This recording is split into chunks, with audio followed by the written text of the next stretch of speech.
This is Forum for Democracy International, and today I'm here at the Mega 2025 in Dubrovnik. Thank you for the invitation, Stefan. My pleasure. I'm here with Stephen Bartulica. So thank you for the invitation and the hospitality. It's wonderful to be in Dubrovnik. I think it's a wonderful city. Yes. I've been to Croatia one time before in Rovinj, but this beats all. So yes. Thanks yes. again. Of course, my pleasure. For our audience, you are maybe not a familiar face, so can you tell me something about yourself? Sure. So I'm Stephen Bartulica. Thank you for the invitation. I grew up in the United States. My roots are Croatian, so my parents fled communism many years ago, and my father settled in the Midwest. So I was born just north of Kansas City in St. Joseph, Missouri, right on the Missouri River on the border of Kansas and Missouri, right in the heartland of America. And I'm grateful for my childhood. I had a very fortunate family situation, loving parents, very devout Catholics, and so they raised us also knowing Croatian. We spoke the language at home. We were proud of our roots. And I came initially to Croatia during the war in the early 90s. The country was partly occupied by the Serbs. It was a terrible time. We were fighting for our survival.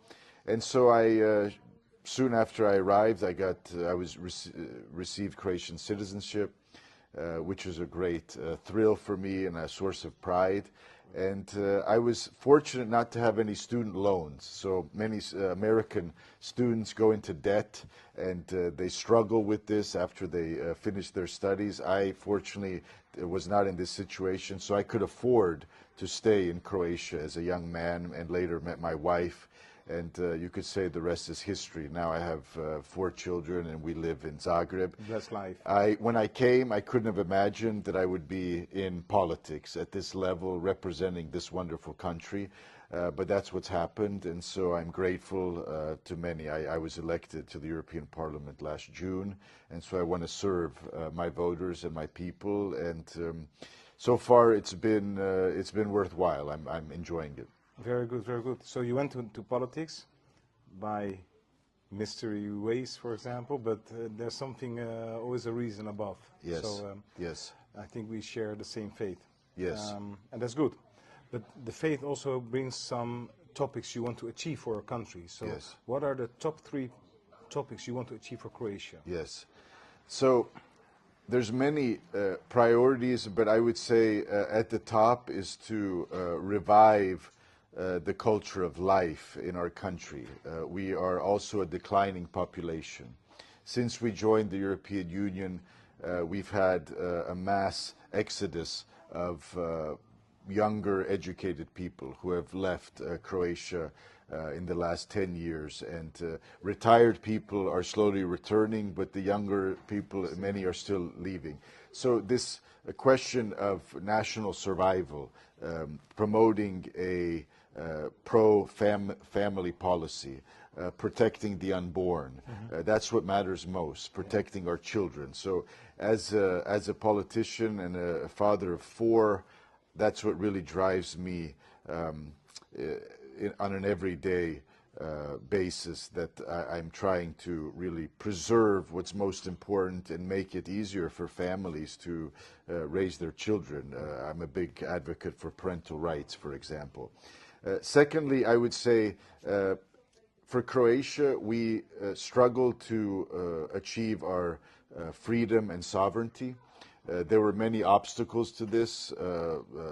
Serb occupation, we were attacked, and 1/3 of our country's territory was occupied in the 90s. Yeah. So sovereignty is something very dear to my heart, because Croatia as a nation has very little experience in self-government. We merged with the Hungarian crown in 1102, and so for most of our history, for centuries, we did not have our own state, and we were ruled from other capitals in Europe, for better or for worse. Yeah. But it became very bad after World War I under Belgrade's rule. This was a terrible tragedy for Croatia, and most of the 20th century was very traumatic for our people. Yeah. So I'm a defender of national sovereignty. I was very upset when they introduced the euro a little over 2 years ago. I thought that this was not necessary and the timing was not right. Third, I would say on my agenda is also this idea of limited government. We have too many layers of bureaucracy, too much interference in people's everyday lives, and it's frankly difficult to start and grow a business. Yep. We need prosperity. We have the green agenda, which is really limiting the ability of entrepreneurs to create wealth. And so I say, you know, when you start a new project, you're required to have a feasibility study on its environmental effects. But I think it's more important to have studies on what are the effects if this investment does not happen. You know, if we don't get this business, what are the consequences for the local community? Because we're losing our population, and many would prefer to have Croatia looking like a great, giant national park with beautiful rivers and lakes and the Adriatic Sea, but mostly empty of people, you know. And so I put the people first. I'm serving them. I'm not in politics to save the planet. And I'm not in the European Parliament, for that matter, to solve all the world's problems. I say Croatia first, and I want to serve my nation first. The Croatian people. At point 2, you were telling that you were governed by Budapest in the past, in the old past, and then Vienna, Belgrade. Actually, Vienna and Belgrade, yes. Yeah, Vienna, Belgrade. Yes. And we also see now that the governing from Brussels, so that we can say the BBB actually. Yes, that's right. That's right. How is Europe interfering now into Croatia? Is it on an acceptable level, or is it too high? I mean, they also push their agenda towards all countries with their left liberal, progressive wokeism, etc. That's right. Elon Musk calls it the woke mind virus, etc. Yes, yes. What are the 3 topics you want to change when it comes to European policy? So that's a big question. I entered the public square in 2013 when I publicly endorsed a marriage referendum, which was successful, and we defined marriage as a union between one man and one woman in the Croatian constitution. This is as we were joining the European Union. So this was a message from cultural conservatives to Brussels that we take the family seriously, we take marriage seriously, and we simply will not blindly follow the line of Brussels. So I would say this woke agenda is the biggest threat we're facing. It's simply being imposed in many different ways.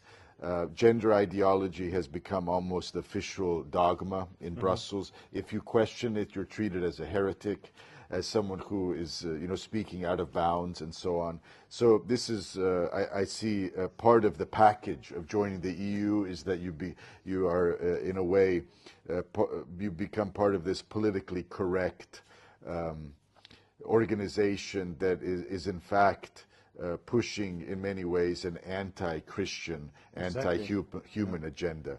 So that's what I would say first. Secondly, censorship. So I have a big problem with the DSA, Digital Services Act. We've talked about this today. It's a major threat to speech, and I'm calling this out whenever I can. Speaking out, I just signed a letter that was organized by the Alliance for Defending Freedom to the Commission, warning about the threats to speech that the DSA is bringing with it. And finally, I would say at the European level, this deeper integration and this push for Europe as a federal centralized entity. I, as a conservative, am always suspicious of concentration of power. Yes. And I see that there's no real system of checks and balances in Brussels. The Commission basically does as it wants. Ursula von der Leyen can ignore court decisions, and there's no checks on her power. So as someone who was teaching political philosophy, I think this is essential that we reform Europe in order for it to become more receptive and democratic, in the sense that it's answering the needs of people, of citizens, but also that there's real checks and balances on the structures of power, because I think compared to the United States, in many ways Europe is broken. It's broken. So too. I think, and the greed of power what the EU has is actually in contradiction of the sovereign, third topic you had actually, to put the Croatian people on the first place. That's right. That's so right. It's really so I'm not there to solve all the world's problems. Many people are concerned about Ukraine. It's obviously a difficult situation, but I am there in a very concrete way, serving the Croatian people. Yeah, I think that's the best you can do. Thank you for this interview. It was an honor. I know you have elections soon in the Netherlands. I would just say, from my position here in Croatia, I don't like to give advice to other countries, but vote prudently, do not stay home, and I would say vote for those voices who are defending Christian principles, common sense, and are a little critical, I would say, of the European Union. Thank you very much, Stefan. Okay, thank you. And thank you again for this mega event. Thank you. It was my honor. Thank you. Thank you. See you again. Okay, thank you.